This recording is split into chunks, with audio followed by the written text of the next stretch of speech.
네, 할렐루야. 네, 주님께서 반드시 통일의 문을 여실 줄 믿습니다. 또 북한 땅 가운데 신실한 주님의 교회들을 통해서 하나님께서 하나님의 놀라운 일들을 또 이루시고 하나님의 부흥의 역사가 우리 남한교회, 북한교회, 온 열방교회 가운데 충만하게 하실 줄을 믿고 소망합니다. 아멘. 네, 이 설 연휴 기간이고 또 오늘이 올해 최강 한파라고 하던데 춥더라고요. 네, 또 이렇게 예배 자리를 지키러 오신 모든 우리 청년들 또 정말 환영하고 축복하고, 저희가 지난달 최강 한파였던 날이 있었는데 그때 저희가 이제 홍대 거리에서 이 노방 전도를 했었어요. 그때도 정말 추웠거든요. 네, 근데 오늘 이 기도 카드 들으면서 그 탈북민 분께서 하나님에 대한 믿음과 신뢰를 잃었을 때 거리에서 노방전도자가 외치는 말씀을 듣고 다시 한번 주를 향한 사명을 회복했다 하잖아요. 주님께서는 어쨌거나 상황과 환경에 구애받지 아니하고 그 믿음의 자리를 지키는 그리스도인들의 선포를 통해서 역사하십니다. 그리고 예배의 자리를 지키는 자들을 통해서 주님께서 영광 받으시고 그분의 역사를 이루십니다. 그러니까 오늘 예배 가운데에도 충만한 우리 하나님의 역사가 전진되고 이루어지는 은혜가 부어지기를 바랍니다. 네, 저희 함께 먼저 말씀 보겠습니다. 요한계시록 3장 말씀입니다. 요한계시록 3장 1절부터 6절까지 말씀입니다. 요한계시록 3장 1절부터 6절까지 말씀. 제가 한 절 읽고 여러분이 한 절 읽고 번갈아 가면서 읽겠습니다. 사대교회의 사자에게 편지하라. 하나님의 7명과 7뼈를 가지신 이가 이르시되 내가 네 행위를 아노니 내가 살았다 하는 이름은 가졌으나 죽은 자로다.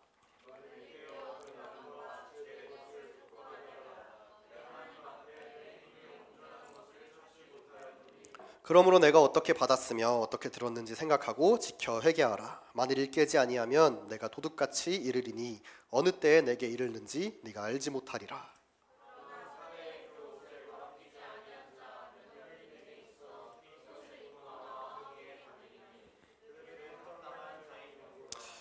이기는 자는 이와 같이 흰옷을 입을 것이요 내가 그 이름을 생명책에서 결코 지우지 아니하고 그 이름을 내 아버지 앞과 그의 천사들 앞에서 시인하리라.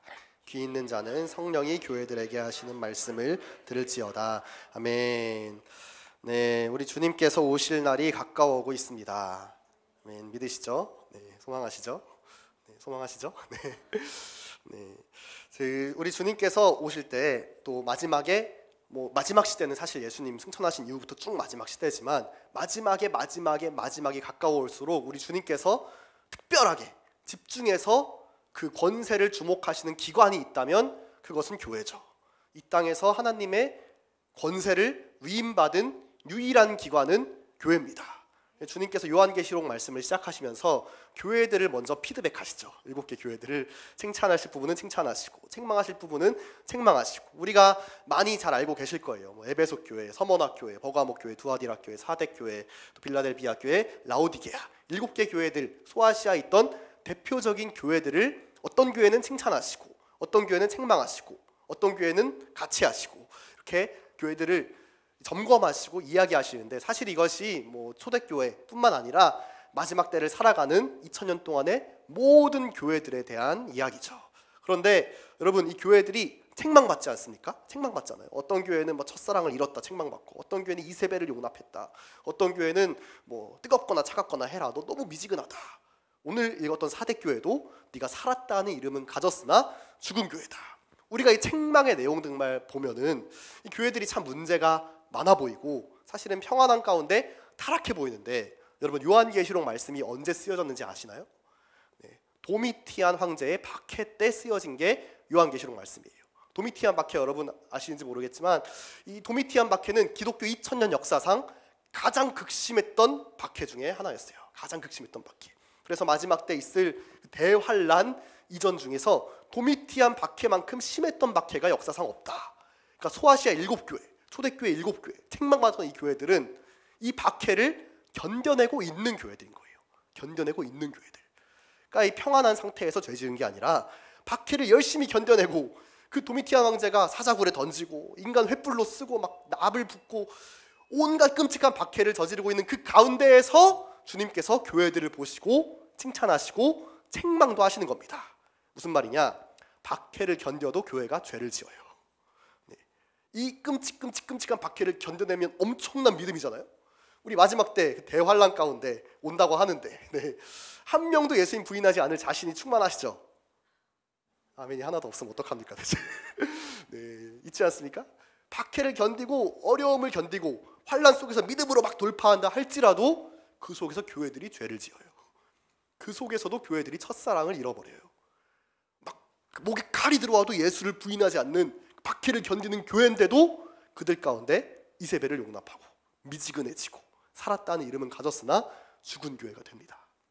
이것이 무서운 점이죠. 왜냐하면은 이 하나님의 역사, 하나님의 사명은 단순히 우리가 어떻게 믿음 생활을 하고 있는지 그 내용에만 달려있지 않다는 거예요. 내용에만.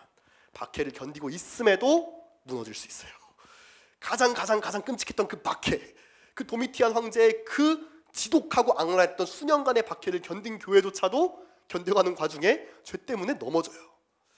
이것이 죄인된 인간의 본성입니다. 제가 아주 최근에 튀르키예를 갔다 왔어요. 터키 민족을 갔다 왔는데 여러분 선교지의 교회들이 엄청나게 뜨거운 헌신과 믿음으로 믿음을 지켜가고 있습니다. 제가 튀르키예 갔는데 이제 작은 우리 현지인들의 지역교회를 같이 섬겼습니다. 같이 섬겼는데 현지인들이 한 명씩 나와서 간증을 하는데요. 그날 예배가 원래 3시에 끝나야 될 예정이었는데 간증을 너무 뜨겁게 하시느라고 5시 반에 끝났어요. 예배가 엄청. 근데 이제 한 분 한 분 간증을 나누시고 그분께서 어떻게 믿음을 지켜오고 있는지, 무슬림이었다가 내가 어떻게 그리스도인으로 변화되었는지, 그리스도인으로 변화됐는데 단순히 믿음을 숨기고만 사는 게 아니라 이분들이 공공연하게 자신의 믿음을 드러내시는 거예요. 무슬림 사회 속에서. 튀르키예는 8,500만 명 중에 그리스도인이 공식적으로 10,000명이 아직 되지 않습니다. 99.9%, 8% 무슬림. 이 사회 속에서 그리스도인임을 밝히고 드러내는 게 쉽지 않아요. 그래서 어떤 형제는 이제 자기가 사장님한테 제가 이제부터 예수 믿습니다라고 너무 이제 예수 믿고 흥분돼가지고 고백한 거죠. 사장님이 이분을 그러냐 즉시 해고했어요. 그러니까 이 형제도 이제 당황해가지고 아무리 그래도 즉시 해고할 줄은 몰랐는데 이러면서 웃으면서 이제 교회 오더라고요. 와서 막 괜찮아 이러면서 하는데 그 핍박과 박해를 견디는 수위가 아주 강력합니다. 한 자매가 있었어요. 한 자매가 간증을 하는데 이 자매도 너무 이제 인생이 기구하고 어려운 상황 속에서 예수님이 이 자매를 만나주신 거예요. 이 자매가 예수님 믿고 신앙생활을 하다가 어느 날 결단을 했습니다. 내가 우리 집에 10수년째 모셔져 있던 꾸란을 버려야겠다.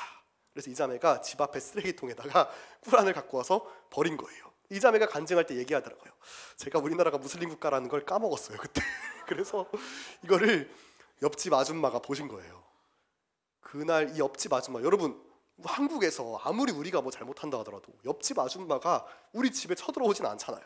이 아줌마가 동네 사람들을 불러다가 이 자매의 집에 쳐들어가서 이 자매를 무자비하게 폭행했습니다. 엄청 때리고 치고. 이 자매가 그 속에서도 믿음을 지키고 견디고 내가 반드시 예수님을 예배하는 청년 공동체를 만들겠어요라고 고백하면서 믿음을 지켰어요. 엄청나잖아요. 부끄럽지 않으세요 여러분? 이 믿음 앞에서? 좀 부끄럽더라고요. 듣는데 눈물이 너무 나고 이 자매의 고백을 듣는데 마음속에 부끄러움이 가득했습니다. 그런데 그 다음 주가 됐는데 이 자매가 교회를 떠났대요. 왜 떠났는지 아세요 여러분? 이렇게 믿음 좋고 뜨거운 자매가 교회를 떠났답니다. 왜 떠났는지 아세요? 남자친구 사귀고 싶어서. 이게 인간입니다. 이게 인간이에요. 그렇게 핍박과 박해와 얻어맞는 상황을 견디고 버티고 믿음을 지켰던 이 자매가 죄 가운데 무너지는데 대단한 게 아니라 남자친구 때문에, 여자친구 때문에. 이런 일들이 선교지에서 비일비재하다는 거죠. 여러분 거룩함 있잖아요. 주님께서 주시는 어떤 생명, 교회에게 주신 생명, 우리에게 주신 생명은 절대로 사역의 내용으로 증명되는 것이 아니에요. 우리가 무엇을 잘했냐, 잘 버텼냐, 이겼냐 중요하지만 이것만 가지고 그 사람이 살아있느냐 죽어있느냐를 볼 수는 없어요. 물론 그 자매는 반드시 예수님께 다시 돌아오게 될 것을 믿습니다. 믿고 신뢰하지만 그 가운데 견뎌야 될 또 주님의 연단과 치심의 과정들이 있겠죠. 사대교회, 오늘 본 교회도 마찬가지였어요. 주님께서 이야기하십니다. 내가 네 행위를 안다. 네 행위를 아는데 네가 살았다 하는 이름은 가졌다. 그런데 너는 사실 죽은 자다. 이 진단이 무서운 거예요. 교회가 스스로 볼 때는 나는 살았습니다. 나는 핍박을 견디고 있고 어려움을 견디고 있고 뜨겁게 주님 예배하고 있고 나는 사역하고 있고 전도하고 있고 말씀 보고 있고 나는 지혜로워요. 내가 보기에 나는 살았습니다. 하나님의 진단은 뭐예요? 네가 살았다 하는 이름은 가졌지 그런데 너는 죽은 자야. 이게 무서운 거죠. 내 진단이랑 하나님의 진단이 달라요. 우리 교회를 향한 우리 교회의 진단이랑 사람들의 진단이랑 하나님의 평가가 다릅니다. 여러분 스스로를 한번 평가해 보세요. 살아 계십니까? 이 질문이 있을 때마다 아멘이 하나도 없어지면 어떻게 하라는 겁니까? 살아 계십니까 여러분? 네. 우리가 보기에는 다 망가지고 무너지고 어려움에 가득해도 하나님이 살았다 하시면 그는 살아있는 겁니다. 우리가 보기에 아무리 훌륭해도 하나님이 보시기에 죽었다 하면 그는 죽은 자예요. 사대교회는 이름들이 많았어요. 살았다는 이름. 어떤 이름이 있었겠어요? 전도 잘한다는 이름, 핍박을 견뎠다는 이름들, 어떤 타이틀들, 그리고 직분들. 너는 간사다, 너는 선교사다, 너는 예배인도자다, 너는 스텝이다, 너는 섬김이다, 너는 전도자다. 어떤 수많은 이름만 딱 보면은 그 내용만 보면은 와, 이 사람 살아있다, 이 교회는 살아있다라고 이야기할 수 있는 수많은 이름 살았다는 이름들은 가득했습니다. 그러나 실상은 죽어 있었어요.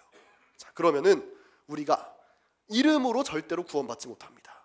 직분으로 구원받지 못해요. 선교사라는 직분이 그 선교사를 구원해 주는 게 아니에요. 간사라는 직분이 저를 구원하는 게 아닙니다. 예배인도자라는 직분이 승희자매를 구원하는 게 아니잖아요. 무엇이 그를 구원합니까? 예수님과의 관계죠. 예수님을 믿는 그 사람과 주님과의 관계만이 그를 구원하는 겁니다. 우리도 다 그리스도인으로서 주님 앞에 서는 거예요. 마지막 때 우리가 어떤 사역했던 타이틀, 내용들, 섬김들 다 제껴놓고 우리가 천국 가는 그 순간에 혹은 주님 오시는 그 순간에 내가 하나님께 얘기할 수 있는 것은 하나밖에 없습니다. 주님, 제가 주님 정말 사랑합니다. 주님, 제가 주님 평생 나의 주인으로 모시고 살았습니다. 예수님, 지금도 예수님 나의 왕이십니다. 그 고백밖에 안 남습니다. 그 고백밖에 안 남아요.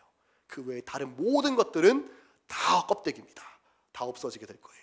사대교회 가운데 주님께서 책망하시는데 이름들은 많은데 실상 죽어 있었다는 거죠. 그의 직분이 그를 구원하지 못해요. 그의 사역의 내용도 그를 구원하지 못합니다. 내가 주를 섬겨왔던 그 수많은 역사들이 있잖아요. 여름에 단기 선교 가고 뭐 예배 오고 교회를 잘 섬기고 예배하고 그 모든 것들이 사실 이름들이 쌓이지만 그 속에 핵심 본질이 있지 않으면 그를 구원할 수 없다는 거예요. 그럼 우리가 어떻게 예배해야 되죠? 어떻게 사역해야 됩니까? 우리가 어떻게 주님을 섬겨야 됩니까? 하나밖에 없습니다. 성령으로 해야 됩니다. 성령으로 하지 않는 것은 다 가짜입니다. 성령으로 하지 않는 사역은 다 육체적인 거예요. 성령으로 하지 않는 것은 다 인본주의적인 결과를 낳습니다. 그리고 세상 사람들도 성령으로 하지 않아도 우리가 하는 모습과 형태대로 똑같이 사역해낼 수 있습니다. 사람이 많아진다고 성령께서 함께 하시는 것은 아니죠. 여러분, 몇 달 전에 제가 신천지가 대구에서 집회한 거 보셨어요?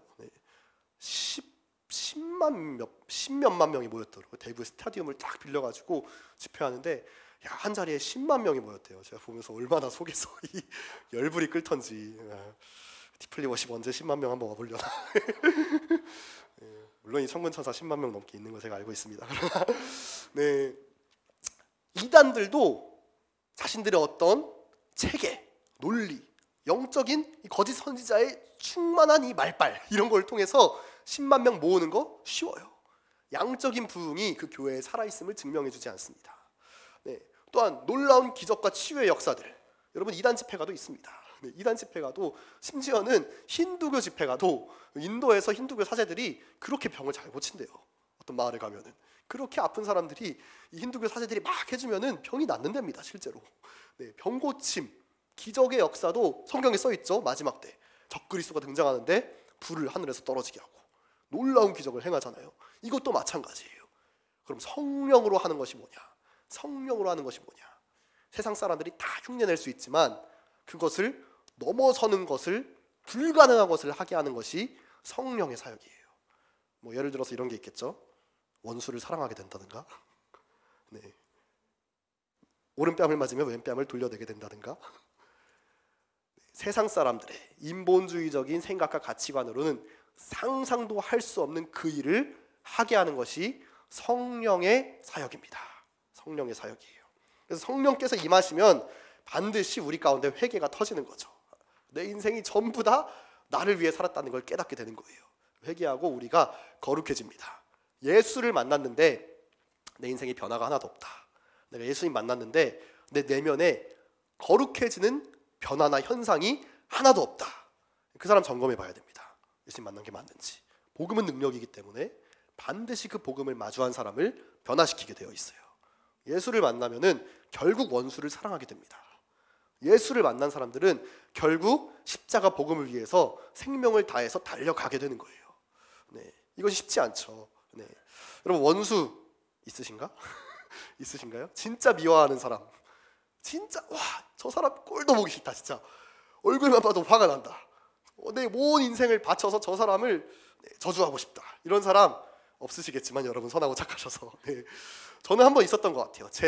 그러니까 뭐 저주하는 수준까지는 아니지만 와, 어떻게 사람이 나한테 이럴 수 있냐라는 그 원망 있잖아요. 살면서 저도 이제 막 뭐 긴 인생을 산 건 아니지만 와, 이 30대까지 살아보니까 와, 사람 만나는 게 제일 피곤하고 힘들더라고요. 보니까 얼마나 이 사람이 마음대로 안 되는지 배신도 많이 하고 상처도 많이 주고. 제가 이제 열심히 주님 따라 산다고 하는데 제 마음속에도 부끄러운 마음이지만 엄청 미워하게 된 사람이 한 명 있었어요. 엄청 미워. 그러니까 그 사람이 미움이 딱 들어오니까 말씀을 읽는데 그 말씀이 너무너무 읽기 싫은 거예요. 어디 말씀이겠어요? 네, 요나서지, 요나서. 요나서를 읽는데 야, 주님께서 요나한테 말씀하시잖아요. 야 요나야, 네 원수된 민족 니느웨한테 가서 회개하라 그래라. 그러면은 니느웨가 복받을 것이다. 여러분 이게 성경으로 보고 선지자라고 생각하고 민족으로 보니까 이게 와닿지 않지만 저한테는 그렇게 읽히는 거예요. 이 말씀이. 아브라함아, 네가 제일 싫어하는 그 사람 있잖아. 그 사람한테 가서 예수님 이름으로 사랑한다 그래라. 그러면은 그 사람 인생이 잘 풀릴 거야. 내 인생 말고 내가 그 사람 축복하면은 그 사람이 잘 될 거야. 갈래? 와, 그 말씀 딱 1장 보는데 와, 요나가 왜 도망갔는지 알겠더라고요. 와, 축복하는 거 어거지로 할 수 있겠어. 근데 축복하면은 내 인생은 똑같아. 내 인생은 변화가 하나도 없어. 축복한 그 사람 인생은 정말 잘 될 거야. 야, 쉽지 않더라고요. 말씀 보는데. 그래서 저도 이제 기도하고 부르짖고 도망가고 하다가 주님께서 붙잡아 오셔가지고 막 내가 미안해 하면서 이제 사과하고 엄청난 관계 회복을 또 경험한 일이 있었어요. 여러분 요나가 그 배를 타고 스페인까지 도망가려 했던 게 전혀 이상한 일이 아니에요. 전혀 이상한 일이 아니에요. 얘기했잖아요. 네 원수된 민족이 네가 가서 선포하면 잘 될 거야. 회개할 거야. 복 받을 거야. 그 말씀 가운데 아 그렇군요 하고 기쁘게 달려갈 수 있는 사람은 많지 않아요. 그래서 주님께서 나중에 말씀하셨죠. 야, 모든 표적 중에 요나의 표적밖에 너희에게 보여줄 것이 없다. 왜 그렇습니까? 요나가 그 원수된 민족을 회복시키기 싫어해서 도망가다가 물고기한테 잡아먹혔죠. 뱃속에서 3일 밤낮 있다가 뱉었죠. 그리고 나서 원수된 저 니느웨 땅이 회복함을 경험했잖아요. 하나님 입장에서 우리는 다 주님의 원수입니다. 우리만큼 주님에게 상처 줬던 사람들이 없어요. 그렇잖아요. 네, 제가 이번 튀르키예 가서 그 자매가 남자친구 때문에 교회를 떠나는 걸 보면서 저는 그 자매 한 번 봤는데 엄청난 상처가 임하더라고요. 내 마음속에. 어떻게 예수님한테 저러나. 어떻게 이 심란한 인생 속에서 건져준 교회한테 저럴 수 있나. 그런데 이제 주님을 딱 보니까 내가 더한 놈이더라고요. 내가 더하잖아요. 여러분, 주님께서 여러분에게 받으신 상처가 어마어마합니다. 그렇게 예수님 위해서 목숨 걸고 살겠다고 부르짖었는데 3일 뒤면은 돌아서가지고 삐지고 주님 앞에서 언제 그랬냐는 듯이 하나님 왜 나한테 그때는 만나주셨으면서 지금 감동 안 주시냐고 막 따지고 은혜 받고 헌신하겠다 했는데 왜 내 인생은 안 풀리냐고 따지고 그 원수된 우리를 흉악한 죄인된 우리를 위해서 생명을 바치신 분이 우리 예수님입니다. 그래서 예수를 믿는 자는 원수를 위해서 생명을 바치게 되는 겁니다. 예수를 따라가는 자는 예수 그리스도의 그 심령과 마음을 우리 가운데 품게 되는 거죠. 그래서 성령께서 임하시면 불가능한 일을 하게 하십니다. 인간의 노력, 인간의 생각, 인본주의적인 관점으로는 절대로 할 수 없는 그것을 성령께서 하게 하세요. 그것이 언제부터 시작돼요? 우리 내면으로부터. 그래서 우리가 예수를 믿으면 거룩해집니다. 세상은 절대로 이걸 이해하지 못해요. 사람 많이 모이게 하는 거 세상도 할 수 있어요. 뜨거운 감동을 주는 거 세상도 할 수 있어요. 병 낫게 하는 거 힌두교 사제도 할 수 있고 옆에 있는 병원 의사님도 할 수 있어요. 그러나 사람의 마음을 변화시켜서 그를 거룩하게 만드는 것은 성령밖에 할 수 없습니다. 그러니까 우리가 절대로 주님 앞에서 처음 예수 믿을 때 작정했던 그 거룩함의 수위는 타협하시면 안 됩니다. 거룩함의 수위를 절대로 낮추지 마세요. 세상이 다 이렇다고요, 주님. 요즘 트렌드가 이렇다고요. 요즘 세상 분위기는 이 말씀에 명령한 거룩함대로 살면은 믿음 지키기 너무 어려운 시대라고요. 그런 말이 어디 있습니까? 우리 주님께서 처음 명령하신 그 수준까지의 거룩함을 지키는 겁니다. 성경에 연애가 없잖아요. 거룩함을 지키시길 바랍니다. 결혼할 사람과 만나는 거죠. 결혼을 작정하고. 무슨 자유연애입니까? 무슨 썸이에요. 우리 주님께서 명령하신 그 수위까지의 거룩함과 정절을 지켜내는 것이 성령으로 사는 그리스도인들입니다. 세상은 절대 이해하지 못하죠. 요즘 한국에서 이제 갔다 와서 제가 설에 가족들을 만나는데 물어봤어요. 야, 한국에서 제일 뜨는 드라마가 뭐냐? 요즘 유행하는 드라마가 뭐냐? 하니까 그 이름 까먹었네. 그 송혜교 나오는 글로리, 그래, 더 글로리, 맞아, 더 글로리 드라마라고 하더라고요. 내용 아세요? 다들 말씀만 보셔가지고 잘 모르시겠지만 이제 물어봤어요. 내용이 뭐냐 하니까 너무 심하게 끄덕끄덕 하신 거 아니에요? 내용이 뭐냐 하니까 이제 어릴 때, 고등학생 때 학교 폭력을 너무 심하게 당한 주인공이 성인이 돼서 가해자들에게 지독하게 복수하는 내용이죠. 그런데 이제 얘기를 들어보니까 그 속에서 엄청나게 또 교회를 또 조롱하신다고 하더라고요. 뭐 요즘 놀랍지도 않습니다. 요즘 넷플릭스의 특징이니까 엄청난 교회에 대한 조롱들이 담겨 있고, 원수를, 그 드라마 제가 그래서 몇 가지 주요 장면을 좀 봤는데 교회에서 예배 드리는 장면이 나오더라고요. 목사님께서 선포하십니다. 여러분, 원수를 사랑하셔야 됩니다. 누가 오른뺨을 치면 왼뺨을 돌려대고, 누가 오리를 가자 하면 심리까지도 가주셔야 됩니다. 정확히 그 말씀을 선포하더라고요. 그 속에서 이제 복수를 다짐하는 주인공이 비웃으면서 그 얘기를 듣고 있는 거죠. 세상은 다 그 주인공에게 환호해요. 저 정도로 심한 폭력을 가한 가해자들을 절대 용서하면 안 되지. 댓글들을 봤는데 다 그 내용이더라고요. 작가님 제발 주인공이 착해지지 않게 해주세요. 제발 주인공이 마음을 고쳐먹지 않고 끝까지 복수하게 해주세요. 세상은 이걸 추구합니다. 더 강력하게 추구하는 것 같아요. 지독하게 복수해야지. 지독하게 너의 정당함을 얘기해야지. 너의 권리를 찾아야지. 너가 요구하는 그 수위까지 올라가야지. 우리 주님께서는 다 내려놓고 그 원수를 용서할 때 하나님의 역사가 시작된다고 말씀하시는 거예요. 그래서 우리 주님의 기준은 세상과 다릅니다. 세상과 정반대예요. 세상이 옳다 하는 것을 우리 청년들 따라가지 않기를 원합니다. 세상이 이렇게 살아야 돼, 이게 옳은 거야, 이 시대에는 이게 합당한 거야, 맞는 거야 라고 이야기할지라도 우리 청년 그리스도인들은 말씀에서 옳다 하는 것이 옳다고 여기고 껌뻑 죽고 말씀으로 죽고 사는 거룩한 성령의 청년들로 일어나기를 원합니다. 아멘. 사대교회에겐 이름은 있었으나 실상은 죽어 있었어요. 왜냐하면 사대교회는 여러 가지 특징들이 있지만 옛날 리디아 왕국의 수도였습니다. 왜냐하면 여기서 금이 많이 났어요. 금 광산이 있습니다. 사대 땅에는.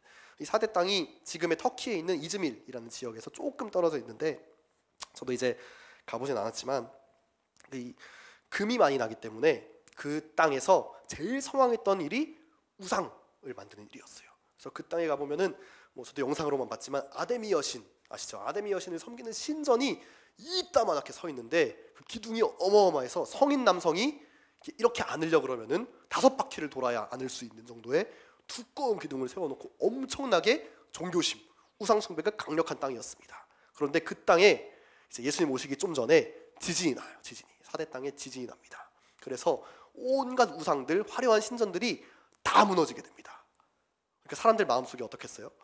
내가 열심히 달려오고 쌓아온 것들, 내가 열심히 노력했던 것들이, 이 재물들, 이 종교적인 어떤 상징들, 모양들이 한순간에 천재지변으로 무너져 버렸습니다. 그 땅을 덮고 있는 미래에 대한 두려움이 있었어요. 내가 열심히 일해도 한순간에 망할지도 몰라. 내가 열심히 돈 벌고 노력하고 열심히 종교생활해도 한순간에 천재지변으로 무너질지도 몰라. 그 땅에는 두 가지 특징이 있었는데, 첫째는 극심한 물질 만능주의. 극심한 물질 만능주의. 언제 죽을지 몰라. 물질 만능주의 뒤에는 뭐가 따라오죠? 극심한 쾌락주의. 그러니까 언제 죽을지 모르니까 돈 많이 벌고 내 마음대로 사고 플렉스하고 내 마음대로 즐기는 것이 가장 좋은 삶이야. 두 번째는 극심한 종교주의. 종교주의. 언제 죽을지 몰라. 그러니까 열심히 종교 생활해야 돼. 이 두려움 속에서 두 가지 길을 찾는 거예요. 극심한 물질 만능 쾌락주의, 또 하나는 극심한 종교주의. 종교주의. 그래서 사대교회에도 이 두 가지가 다 있었어요. 그래서 이 청년들이 예수를 믿지만, 예수를 따라가지만 그 속에서 미래에 대한 두려움이 있어요. 그래서 무언가가 보장돼야 돼. 예수를 믿고 따라가지만 다 드릴 수는 없는 거예요, 예수께.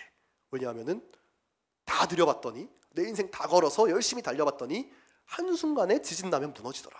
이 미래에 대한 두려움이 있기 때문에 걸지만, 인생을 걸지만 올인하진 않아요. 보험이 있는 거예요. 헌신할 때도 하나님을 따라간다 하지만 적어도 내가 먹고 살 이만큼은 남겨두고, 내가 돌아갈 이 길은 남겨두고, 예수님 따라가 보다가 이 길이 아닌갑다 하면은 언제든지 돌아갈 수 있는 이 길은 남겨두고. 이것은 한국교회 청년들 모습 아닙니까? 네. 많은 청년들이 주님께 은혜를 받고 부르심을 받고 헌신한다고 고백하고 실제로 헌신을 합니다. 그런데 100%를 다 갖다 거는 청년들은 많지 않은 것 같아요.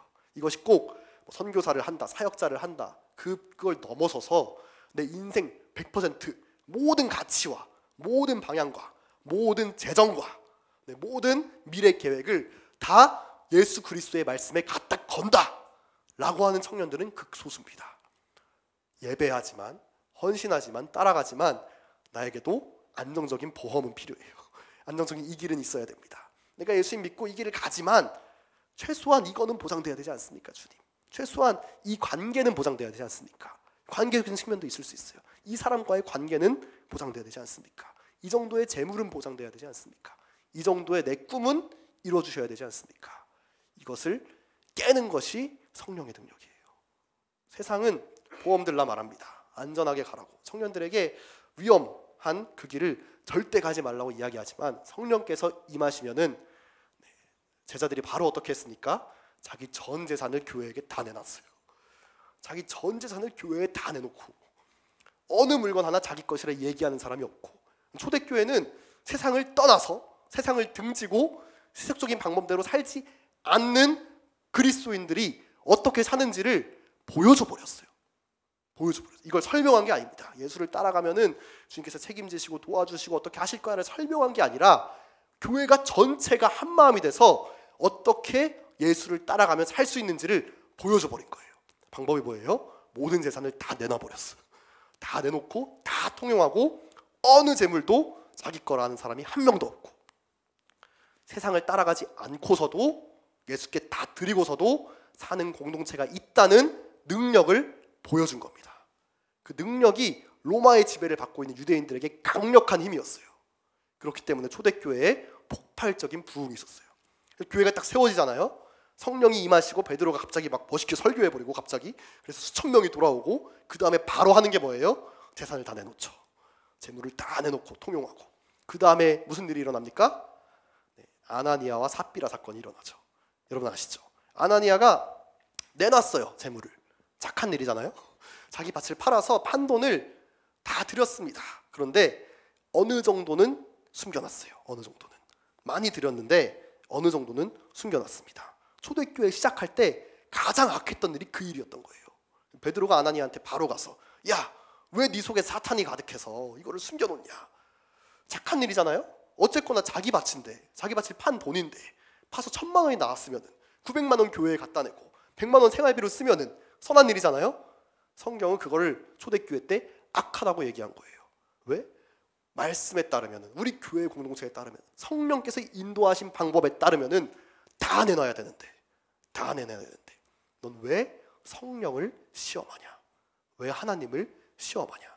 그 100만 원, 그 밭이 원래 네 거였고 판 다음에도 네 맘대로 할 수 있는데 왜 하나님을 시험해서 일부만 갖다 바치냐 이거죠. 다 바치든지 못 믿겠다 하고 다 갖고 있든지 왜 2달이 걸치냐 이거예요. 우리 청년들, 우리 주님 앞에 조금도 내 것이라 하는 영역이 없기를 바랍니다. 두 다리 걸치는 건 악한 겁니다. 내가 주님께 내 가진 100개 중에서 90개 드렸으니까 많이 드렸잖아요. 많이 드린 게 중요한 게 아니에요. 다 드리지 않는 것을 주님께서 악하다고 하세요. 초대교회의 가장 중요한 가치는 그거였어요. 재물을 다 팔아서 통용하고 그 자들이 서로 사랑하면서 모든 재물을 통용하면서 사는 공동체를 이전에 한 번도 존재하지 않았던, 누가 만들어도 불가능한 그 공동체를 이 땅 가운데 구현해버린 거죠. 이것이 교회에게 주신 하나님의 권세입니다. 이 땅에서 불가능한 일을 해내는 하늘의 공동체가 이 땅 가운데 구현되는 거예요. 전 여러분의 캠퍼스 가운데 여러분의 작은 배가 이 일을 하기를 원합니다. 우리 캠퍼스의 어느 공동체도 할 수 없는 그 하늘의 일이 우리 캠퍼스 가운데 구현되는 기관, 철저하게 사랑하고 철저하게 내어주고 철저하게 말씀을 따라가는 하늘의 영광이 이 땅 가운데 보여지는 완전한 그 기관, 그 교회 공동체가 여러분이 서 있는 모든 캠퍼스 가운데 세워지기를 원해요. 여러분의 모든 직장 가운데 세워지기를 원합니다. 모든 세대 가운데 세워지기를 원하는 거예요. 그때 교회는 권세를 가지게 됩니다. 권세를. 성령께서 부어주신 권능과 능력이 그것이 구현되는 공동체를 통해서 이루어지는 거예요. 그래서 주님께서 제일 초대교회에게 악하다 하신 것이 아나니아와 삽비라 사건이었습니다. 일부만 챙겨놓는 것들, 들이되 다 드리진 않는 것들, 결국 하나님을 믿지 않는 그 속에 있는 불신앙의 마음들. 어느 순간부터 시대가 이렇게 하라고 가르치고 있어요. 청년들에게. 야, 믿되 적당히 믿어야 돼. 그리고 열심히 쌓아 올렸던 것들이 무너진 분들이 있어요. 이것이 사역이든 삶이든 열심히 예수 믿고 달려가려고 애쓰고 헌신했는데, 와, 주님 섬기다 보니까 상처받았어요. 주님 섬기다 보니까 실패했습니다. 주님 섬기다 보니까 한순간에 내가 드린 노력과 인정과 어떤 이 나의 교회 안에서의 위치와 이 모든 것들이 한순간에 망가져 버렸어요. 하나님에 대한 상처, 불신으로 이제 그때부터 적당히 사는 거죠. 적당히. 그래서 예배에도 적당히, 헌신에도 적당히. 이런 청년들, 마음이 상한 청년들, 믿지 못하는 청년들, 올인하지 못하는 청년들. 주님께서 이 4대 교회와 같은 양국교회 미래세대 청년들 가운데 다시 한번 성령의 불을 주셔야 합니다. 모든 헛된 것들을 소멸해버릴 수 있는 성령의 권능과 능력이 우리 한국교회 가운데 필요합니다. 그래서 우리가 기도할 때 이것을 구했으면 좋겠어요. 우리가 기도는 이방인들이 하는 것처럼 주님께서 중언부언하지 말라 하셨잖아요. 중언부언 했던 얘기 또 하고 또 하고, 종교적인 주문을 외우듯이 막 주님이 막 수많은 말들을 하는데 그 속에 알맹이는 하나도 없는 이런 중언부언하는 것이 아니라, 기도는 정확하게 하는 겁니다. 정확하게. 그리고 정직하게 하는 거예요. 주님, 지금 이 순간 내 안에 하나님께 100% 드려지지 않는 그 찌꺼기들, 그 남은 것들 무엇이 있습니까? 우리 주님 앞에 정직하게 아뢰고 구하는 겁니다. 주님, 이것들 이 시간 성령의 불로 소멸하여 주옵소서. 우리 교회 가운데 이것들, 우리 캠퍼스 가운데 이것들, 저것들 주님 성령의 불로 소멸하여 주시고 예수가 주인된 하나님의 통치가 임하게 하여 주옵소서. 우리 그렇게 기도하는 겁니다. 성령을 구하면서 성령의 권능과 능력으로 기도하는 겁니다. 그러한 자들의 인생의 방향이 바뀌는 거죠. 인생의 방향. 인본주의적인 나의 생각과 삶과 방법으로 쌓아올렸던 모든 수준이 다 무너지고 내 인생의 방향이 바뀌어서 하나님의 나라를 위해서 올인하며 달려가는 청년들로 일어나게 될 줄 믿습니다. 아멘. 그래서 주님께서 말씀하셨어요. 사대교회에게, 사대교회 사자에게 평지하라. 하나님의 7 영과 7 뼈를 가지신 이가 이르시되 내가 내 행위를 아노니 네가 살았다는 이름은 가졌으나 죽은 자로다. 주님께서 자기를 소개하실 때 사대교회에게 자기를 어떻게 소개하시냐면, 내가 하나님의 7 영을 가졌어. 그리고 7 뼈를 가졌어. 7 영은 무엇이냐? 7은 완전수잖아요. 완전한 영을 가졌어. 성령이죠. 성령. 우리 주님께서 사대교회에게 소개할 때 교회마다 소개하시는 내용이 다 다르시거든요. 사대교회에게는 내가 성령을 가졌어. 그리고 7 별. 계시록 1장 마지막에 보면은 7 별은 7 교회의 사자입니다. 교회의 사자들은 무슨 역할을 했냐? 하나님의 말씀을 맡았어요. 말씀을. 하나님의 메신저들입니다. 그러니까 주님께서 말씀하신 거예요. 사대교회야, 봐봐, 나는 성령을 가졌고 말씀을 가진 자야. 성령과 말씀을 가진 내가 너에게 얘기하는데 널 보니까 살았다는 이름은 있는데 너가 죽은 자네. 뭐가 필요하단 말입니까? 성령과 말씀이 그 교회에게 필요하다는 말이죠. 우리 가운데 성령이 부어지고 동시에 명확한 우리 주의 말씀을 따라가는 기준이 세워져 있어야 됩니다. 성령들 말씀 많이 보셔야 돼요. 근데 말씀 많이 보는 것보다 중요한 것은 말씀대로 사셔야 됩니다. 말씀대로 살아내셔야 돼요. 많은 말씀에 대한 지식을 쌓는 것을 넘어서서 말씀 한 구절을 오늘 아침에 읽었으면 오늘 그 말씀대로 사셔야 됩니다. 그것은 우리의 힘으로 할 수 없기 때문에 우리가 매 순간 성령을 구하셔야 돼요. 청년들이 개인기도 많이 하시는지 모르겠지만 기도 제목 중에 어느 순간부터 성령을 구하는 기도가 사라지고 있는 것을 보게 됩니다. 어떤 기도 제목들은 많아요. 하나님 이거 해주시고 이거 이루어주시고 이거 이루어주시고 이거 이루어주시고 이것도 필요하고 이것도 필요하고. 그러나 그가 정말 주님 앞에 납작 엎드려서 하나님 내 안에 성령으로 충만함이 필요합니다. 이 시간 성령으로 나를 충만하게 채워주시고 주의 말씀대로 살 수 있는 힘을 더하여 주십시오. 그 기도를 드리는 청년들이 많이 없는 것을 보게 돼요. 기도 제목들은 많지만 정말 구해야 할 성령과 말씀으로 2023년 승리하길 원합니다. 또 2절 말씀에 너는 일깨어 그 남은 바 죽게 된 것을 굳건하게 하라. 내 하나님 앞에 내 행위에 온전한 것을 찾지 못하였노니. 남은 바가 있어요. 남은 자들이 있습니다. 두 달이 걸치잖아요. 혼합주의가 들어오고 두 가지를 동시에 추구하잖아요. 그러면은 처음에는 몰라요. 처음에는 모르지만 점점점 내 안에 남은 것들이 죽게 돼요. 죽게 됩니다. 교회 안에 남은 것들이 죽게 됩니다. 두 달을 걸치잖아요. 남은 게 어떤 게 있겠어요? 그래도 내가 하나님도 사랑하고 세상도 사랑해요. 두 마음이 있어요. 그런데 하나님 사랑하는 영역들의 마음들 있잖아요. 세상도 사랑하지만 그래도 난 주님 사랑해요. 그래도 나 헌신하고 싶어요.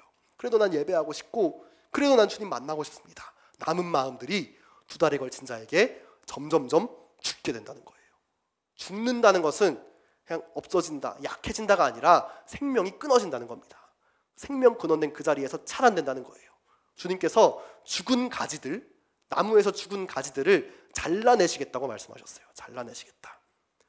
우리 가운데 혹시라도 두 마음 품은 자들 중에 남은 마음들 있지 않습니까? 주님, 제가 세상 사랑하는 마음이 있어요.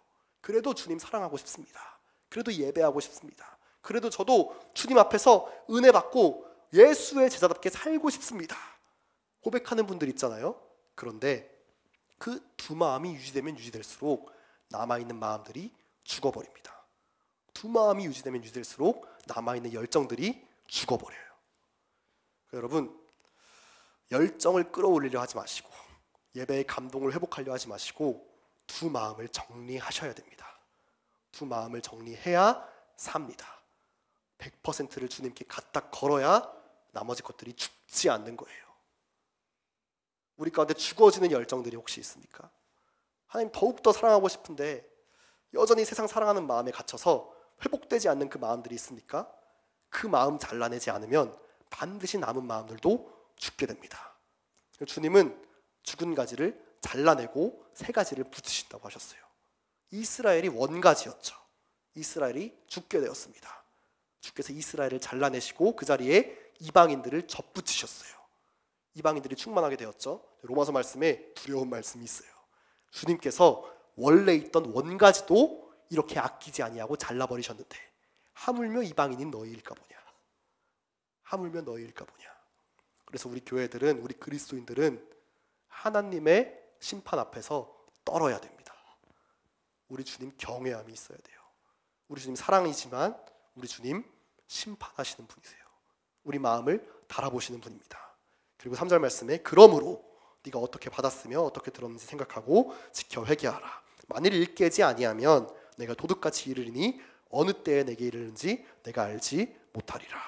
우린 절대 몰라요. 주께서 언제 오실지. 주께서 주의 사역자들과 그리스도인들을 세우실 때 기준을 삼습니다. 다림줄을 달아보세요. 그 마음을 달아보세요. 여러분 이 자리에 있잖아요. 주님께서 여러분의 마음을 달아보세요. 우리 교회를 달아보시고 그분의 다림줄로 기준대로 우리를 다 달아보세요. 다윗이 부름받았잖아요. 막내 아들이. 그 전에 7 형들이 다 거부당했습니다. 그때 주님께서 말씀하셨어요. 얘 아니다, 얘도 아니야, 셋째 아니야, 넷째 아니야, 다섯째 아니야. 왜냐하면 내가 이미 그들의 마음을 달아봤다. 그들은 쓰임받고 싶었겠죠. 근데 주께서 이미 달아보셨다는 거예요. 문제는 그 달아보는 기간이 언제였는지는 아무도 모른다는 거죠. 주님께서 2월 22일부터 2월 29일까지 널 한번 달아볼게. 그동안 거룩하게 살면 내가 널 쓰고 거룩하게 안 살면 내가 널 안 쓸게. 얘기하면은 누가 못하겠어요. 못할 수도 있지만 누가 못하겠습니까? 근데 문제는 아무도 몰라요. 그 결정적인 순간에 주께서 나를 부르실 때 그 기준점 달아보셨는데 두려운 말씀은 이미 달아보셨다는 거예요. 우린 아무도 모릅니다. 그러니 주님께서 교회에게 말씀하시는 거예요. 지켜 회개하라. 일깨지 아니하면 내가 도둑같이 이르리니 어느 때에 내게 이르는지 알지 못하리라. 아멘. 우리 청년들 깨어 일어나길 바랍니다. 더 이상 세상 사랑하는 마음과 하나님 사이에 갇혀가지고 우왕좌왕할 시간이 없습니다. 우리에겐 들은 것을 일깨워야 될 비전이 있어요. 회복해야 될 소망이 있습니다. 뭡니까? 마라나타죠. 우리 주님 오셔야 될 거 아닙니까? 물론 우리가 오시라고 해서 빨리 오시는 건 아닙니다. 그러나 우리 주님 오시기를 소망하면서 우리가 정말 영광스러운 그 자리에서 주님 오심을 보고 싶은 그 소망이 우리 가운데 있지 않습니까? 우리 청년들 비전을 회복하기를 원합니다. 비전을 회복하시길 바랍니다. 이 비전에 동의하면서 살아간다, 이런 게 비전이 아닙니다. 비전은 내 비전을 가지고 있으니까 이 비전을 기억하고 인정하고 이 비전이 이루어질 것을 바라보면서 똑같이 살아간다. 이게 비전이 아니에요. 비전은 뭐냐? 우리 주님께서 원하시는 걸 나도 보고 그 방향을 향해서 인생 결정해서 틀고 달려가는 겁니다. 인생 걸고 달려가는 게 비전이에요. 비전은 동의하는 게 아니에요. 이해하는 게 아닙니다. 마라나타는 내 머릿속으로 주님이 이렇게 되면 오시는구나를 이해하고 동의하고 사는 게 아닙니다. 이해하고 동의하고 이걸 원합니다 얘기하면서 사는 게 아니에요. 이걸 위해서 인생 거는 것이 비전입니다. 인생 걸고 달려가는 게 비전이에요. 우리 가운데 청년의 영성대로 올인할 수 있는 비전의 능력이 회복되길 원합니다. 두 마음 품지 아니하고 다 달려갈 수 있는 성령의 능력이 회복되길 원합니다. 이 말씀 가운데 주님께서 마지막에 소망을 주십니다. 그러나 사대에 그 옷을 더럽히지 아니한 자 몇 명이 있어 흰 옷을 입고 나와 함께 다니리니 그들은 합당한 자인 영고라. 이기는 자는 이와 같이 흰 옷을 입을 것이요 내가 그 이름을 생명책에서 결코 지우지 아니하고 그 이름을 내 아버지 앞과 그의 천사들 앞에서 시인하리라. 아멘. 이렇게 다 두 마음 가운데 무너진 것 같은 사대교회였지만 그 가운데 남은 자들이 있었습니다. 흰 옷을 입은 자들이 있었어요. 이기는 자가 있습니다. 7교회에게 주님께서 동일하게 말씀하시는 것들은 에베소 교회든 서머나 교회든 필라델비아 교회든 관계없이, 칭찬받은 교회나 책망받은 교회나 관계없이 마지막에 반드시 얘기하시는 것은 그러나 그 가운데 이기는 자가 있다는 거예요. 그러나 그 가운데 이기는 자가 있다. 이기는 자가 있다. 이기는 자가 있다. 이기는 자가 있다. 사대교회에 이기는 자들이 있었습니다. 흰 옷을 더럽히지 않은 자들이었어요. 두 가지 의미가 있어요. 사대교회는 아까 말씀드렸던 것처럼 광산이 많은 지역이었습니다. 사대교회 사람들은 흰 옷을 입지 않았어요. 왜냐하면 금방 때 타서 더러워지니까. 광산이 많고 소금 광산도 있었거든요. 흰 옷을 입고 나가면 금방 더러워지는 땅이 사대 땅이었습니다. 그러니 어떻게 다녀야겠어요? 흰 옷을 입고 더럽히지 않으려면 엄청나게 조심해서 가는 거죠. 두렵고 떨림으로 어디를 밟아야 내 옷이 더러워지지 않을까? 어디를 밟아야 나의 옷에 깨끗함이 유지될까? 두렵고 떨림으로 빠르지 않더라도, 강하지 않더라도 한 발 한 발 나아갔던 자들만이 사대 땅에서 흰 옷을 더럽히지 않을 수 있었습니다. 영적으로도 마찬가지죠. 이 혼탁하고 어그러진 세상 속에서 너무나 많은 인본주의적인 메시지들, 하나님 예배하지 사랑하지, 그러나 세상도 함께 섬겨야 돼. 예배하지 사랑하지, 그러나 다 걸면 네 인생은 망가질지도 몰라, 네 인생 망할지도 몰라 얘기하는 세상의 메시지들 속에서 두렵고 떨림으로 말씀이 무엇라 얘기하시는지를 보고 그 길을 가는 자들이 있는 거예요. 다 따라가는, 99명이 따라간 그 세상 메시지를 따라간다 할지라도 그 두렵고 떨림으로 말씀을 보고 말씀대로 행하는 그 한 사람이 교회 가운데 있는 겁니다. 그 자가 이기게 됩니다. 그 자가 이기게 됩니다. 우리가 주님을 섬겼던 많은 역사들 중요하지 않습니다. 주님을 섬기고 세상도 사랑하면서 그래도 죄책감 때문에 단기 선교도 좀 가주고 예배도 나와주고 이런 모든 동기가 오염된 사역들 하나도 중요하지 않습니다. 우리 가운데는 100%만 필요해요. 100%.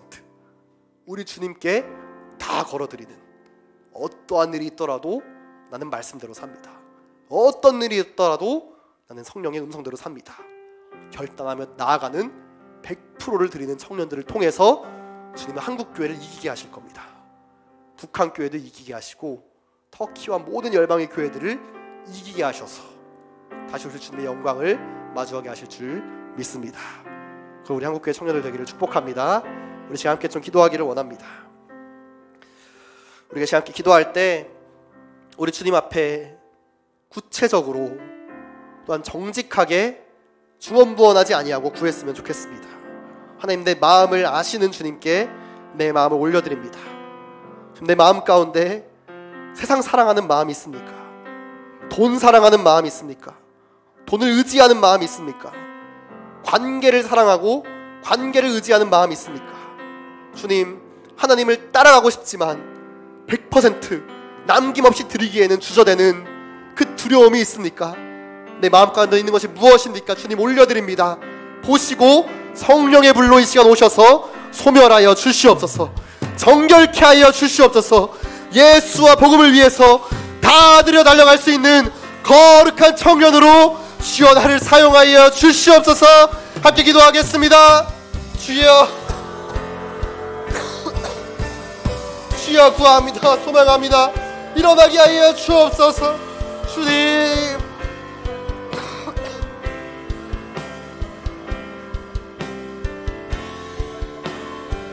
우리 가운데 영원한 생명 되신 예수 그리스도, 우리가 주께 다하여 드리기를 원합니다. 100%를 드리기를 원합니다. 온전하게 다하여 드릴 때 성령이여 임하여 주셔서 악한 것들을 깨게 하여 주십시오. 남은 것들이 죽어지지 않게 하여 주시고 예수를 예배하는 거룩하고 순결한 주를 사랑하는 청년들로 일어나게 하여 주옵소서. 세워지게 하여 주시고 주여 달려가게 하여 주시옵소서.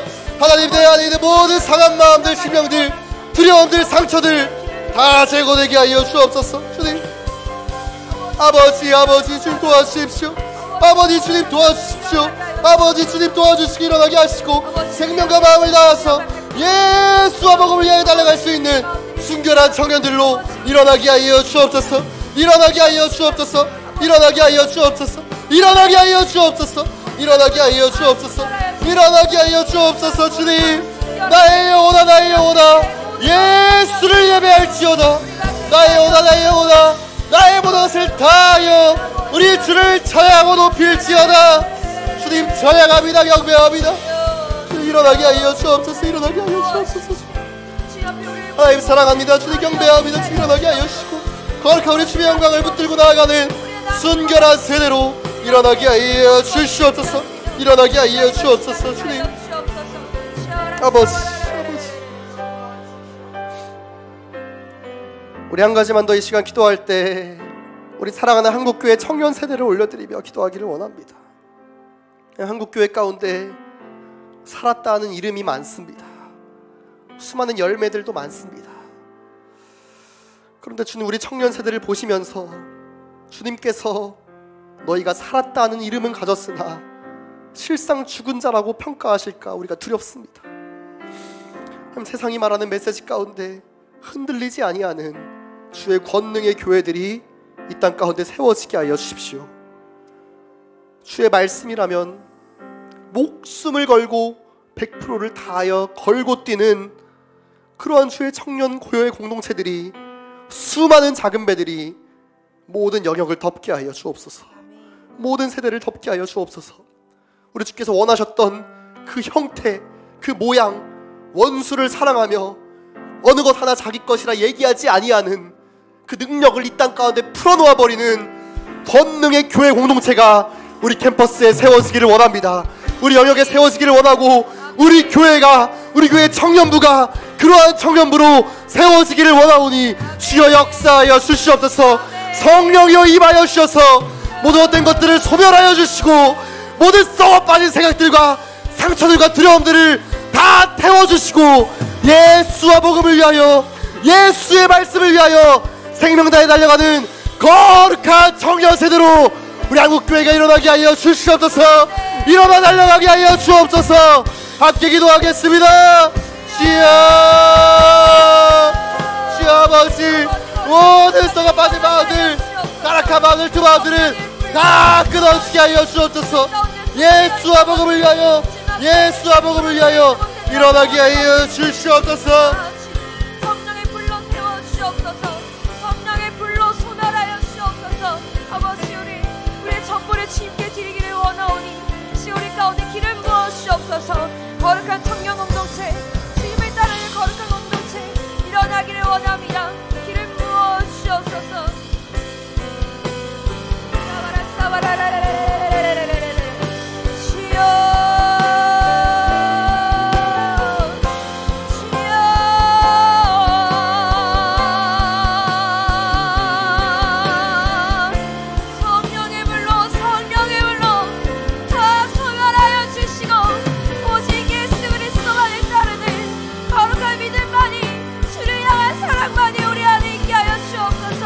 아버지, 우리 청년 공동체와 우리 한국교회 가운데에도 성령의 불로 임하사 예수 그리스도만이 모든 것을 다 소멸하여 주시고 오직 주님의 이름으로 성령의 불로만 타오를 수 있도록 기름 부어 주시옵소서.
하실 때 주님, 우리 가운데 흰 옷 입은 거룩한 새벽 이슬과 같은 주의 청년들로 일어날 수 있는 믿음을 더하여 주옵소서. 이 어두운 이 마지막 시대 가운데 흰 옷을 입고 이기는 자가 되어 예수 그리스도의 말씀으로 살기를 원합니다.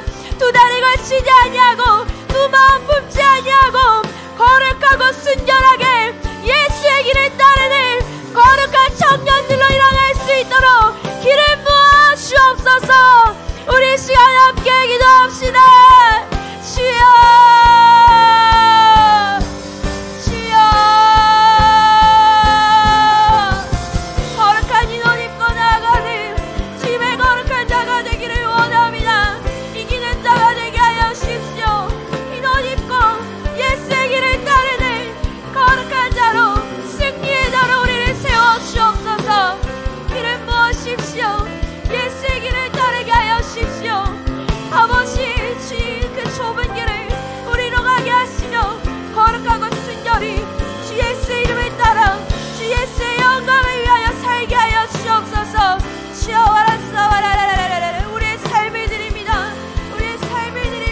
아멘. 성령이여 우리 가운데 임하여 주옵소서. 우리 안에 주로 인하여 있지 않았던 모든 것들을 성령의 불로 다 태워주시고 오직 우리 가운데 예수의 이름만 남아 그 이름의 영광을 위하여, 주님의 그 나라를 위하여, 주님의 다시 오심을 위하여 나아가는 우리가 될 수 있도록 인도하여 주옵소서.